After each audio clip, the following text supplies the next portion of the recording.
faltou-me toda a coragem de entrar no apartamento.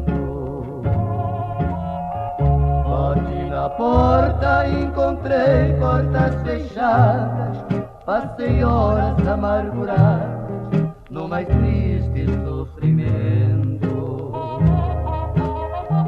E por castigo, para a dor ser mais patente, meu vizinho estava ausente, só à noite que voltou.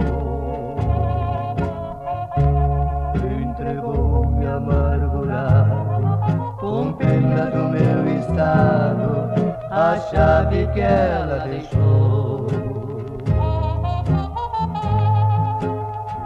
Abri a porta, envolvido de emoção, meu infeliz coração loucamente a pulsar.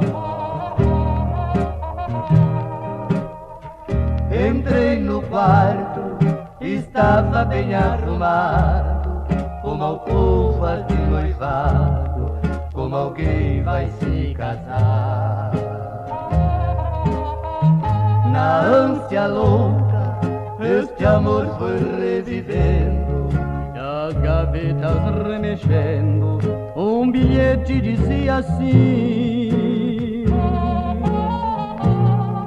perdoe-me por favor, se nunca lhe tive amor, adeus, esqueça de mim.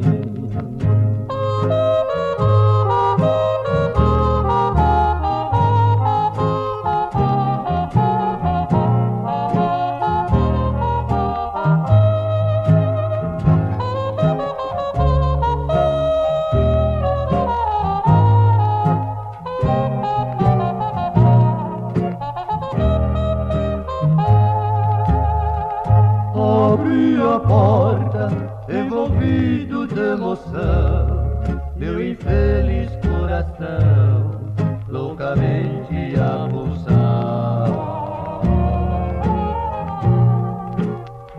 Entrei no quarto, estava bem arrumado, como alcova de noivado, como alguém vai se casar.